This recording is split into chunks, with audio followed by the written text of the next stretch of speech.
Selamat pagi anak-anak. Hari ini kita beribadah dan ditemani oleh aku. Siapa namamu? Aku. Oh, aku. Ya. Aku, kamu ngapain itu mulutnya? Lagi makan ya? Makan. Oh, makan permen. Lah, kan nggak boleh makan permen. Enggak, habis makan permen, aku minum yang banyak deh. Oh, nggak boleh tuh makan permen, bikin batuk. Yang kedua, giginya bisa sakit. Iya, ntar habis makan aku minum yang banyak. Nah, aku dapat permen dari siapa?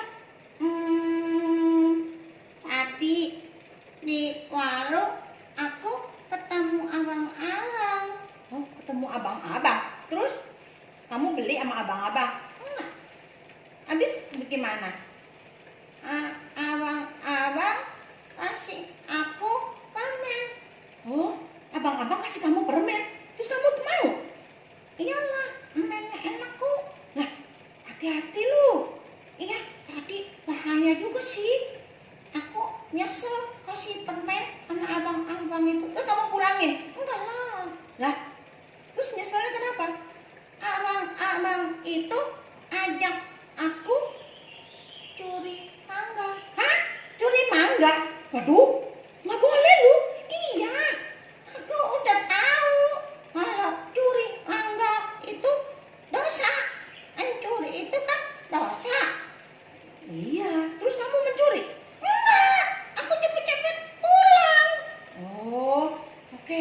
Terus sekarang permennya udah habis belum? Nah, habis. Nah, sekarang gosok gigi sana. Habis gosok gigi, dengar cerita Oma. Oma mau cerita tentang hidup seorang anak Tuhan. Oke?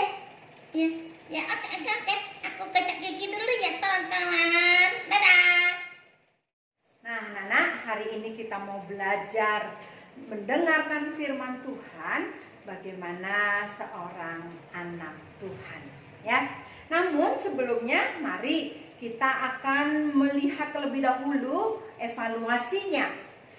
Pertama adalah Raja Ahaz memamerkan kebesaran dan kemuliaan kerajaannya sampai berapa lama.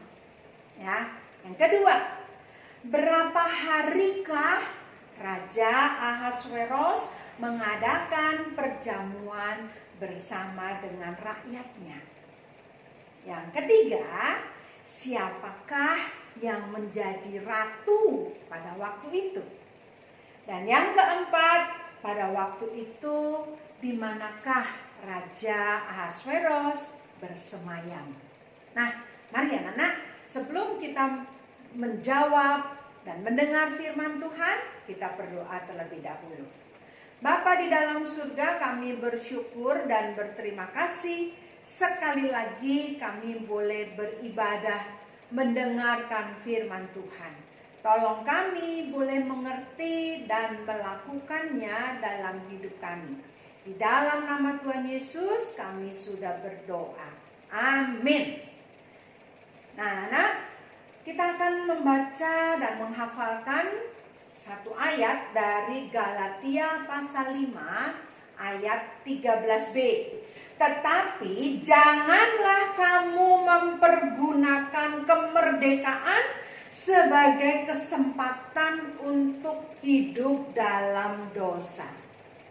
Gampang ya. Sekali lagi, Galatia 5 ayat 13b. Tetapi janganlah kamu mempergunakan kemerdekaan sebagai kesempatan untuk kehidupan dalam dosa. Nah, dihafal ya nanti ya. Nah, anak-anak, jadi firman Tuhan ini mengingatkan kepada kita sudah dimerdekakan. Dimerdekakan dari apa? Dari dosa. Dosa yang dulunya mengekang kita, Tuhan lepaskan di atas kayu salib. Nah, sekarang kita yang sudah dilepaskan dari dosa, jangan lagi hidup di dalam dosa. Nah, anak-anak, kisah yang akan kita pikirkan dan kita pelajari sepanjang semester ini yaitu berkisah tentang seorang raja, yaitu Raja Ahasveros. Nah, anak-anak, Raja Ahasveros mempunyai kekuasaan yang begitu luas sekali. Dia adalah Raja Media Persia. Kekuasaannya dari Ethiopia sampai India. Begitu luasnya, anak-anak. Nah, suatu kali dia memilih bersemayam di Susan, ya, di benteng Susan. Seperti kira-kira kalau kita ke puncak lah, tempatnya dingin, enak, nyaman gitu ya. Jadi dia sekarang tidak bersemayam di ibu kota, tetapi ke Susan, ke benteng Susan.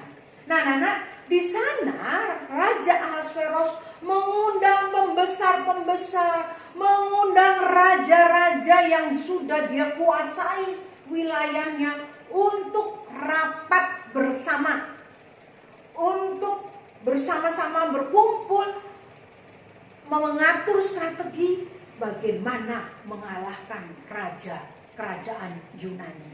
Nah, anak-anak, sambil mereka rapat, Ahasveros memamerkan kekayaannya, memamerkan kebesarannya kepada semua pembesar-pembesar itu sampai 180 hari lamanya. Nah, setelah sampai 180 hari, lalu Ahasveros mengajak rakyat di negeri Susan itu yang tinggal di daerah Susan bersama dengan para pembesar, bersama dengan raja, mereka berpesta pora. Berpesta selama 7 hari. Wow, anak-anak, semua anggur-anggur raja yang simpanannya begitu mahal-mahal, semua dikeluarkan. Cawan-cawan raja yang bagus-bagus semua dikeluarkan, semua boleh ambil sesuka hatinya, semua boleh menikmatinya. Nah, anak-anak, pastilah mereka kesempatan minum dan mabuk-mabuk di sana ya, karena minum banyak anggur, makan makanan raja sampai 7 hari lamanya.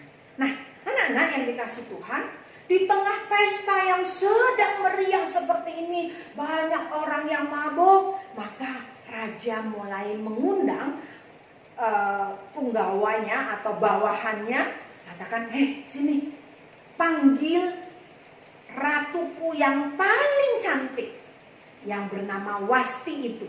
Nah, padahal Ratu Wasti juga sedang mengadakan pesta dengan perempuan-perempuan yang lain, dengan istri-istri pembesar yang lain. Tetapi raja katakan, sekarang panggil di tempat ini. Aku mau tunjukkan kecantikan dari istriku itu. Baik, Tuan. Nah, maka para penggawa ini, para suruhan raja datang ke Ratu Wasti, meminta Ratu Wasti menghadap raja. Ratu Wasti katakan, di sana banyak orang mabok, aku harus datang. Aduh, takut kan anak-anak ya. Bayangin semua orang pada mabok anggur. Nanti kalau dicolek-colek bagaimana? Kalau ditarik bajunya gimana? Bilang, aku tidak mau. Aku nggak mau datang. Aku nggak mau dipermalukan. Nggak, aku nggak mau. Tapi ini Tuan Raja yang meminta ke Ratu. Nggak, bilang, aku tidak mau. Nah, akhirnya para penggawa itu datang kembali kepada raja. Raja katakan, mana Ratu? Ratu Wasti mana? Ratu tidak mau, Raja. Dia menolak, malah mengusir kami. Dia katakan, enggak pulang saja sana kamu. Kamu kembali lagi sendiri. Jadi akhirnya kami tidak bisa membawa Ratu Wasti. Nah, mendengar bahwa Ratu Wasti menolak, raja menjadi marah. Raja menjadi kesal. Dan dia mulai bertanya kepada orang-orang kepercayaannya. Menurut kamu bagaimana ya? Kalau aku seorang raja ditolak oleh ratuku, aku suruh dia datang ke sini menunjukkan kecantikannya. Nggak mau dia. Oh, raja, ini hati-hati loh, bisa nular nih ya. Perempuan-perempuan itu harusnya tunduk sama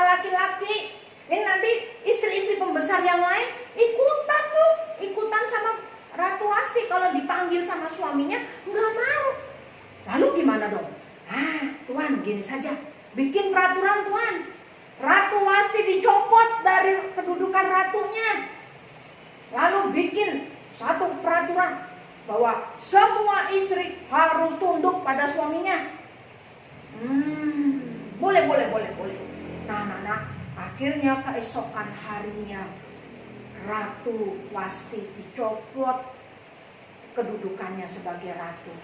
Dan mulai diumumkan ke seluruh negeri bahwa semua perempuan harus menurut pada suaminya. Nah, anak-anak, ratu kenapa ya kok nggak mau tunduk kepada raja? Karena pada waktu itu orang-orang sedang mabuk. Dia tidak mau dipermalukan. Dia tidak mau sampai diperlakukan kasar. Karena semua orang mabuk. Ngeri kan ya? Nah, anak-anak, kita sebagai anak Tuhan, kita sudah dibebaskan oleh Kristus. Tuhan Yesus rela mati di kayu salib membebaskan kita dari dosa. Maka kita juga jangan lagi hidup di dalam dosa.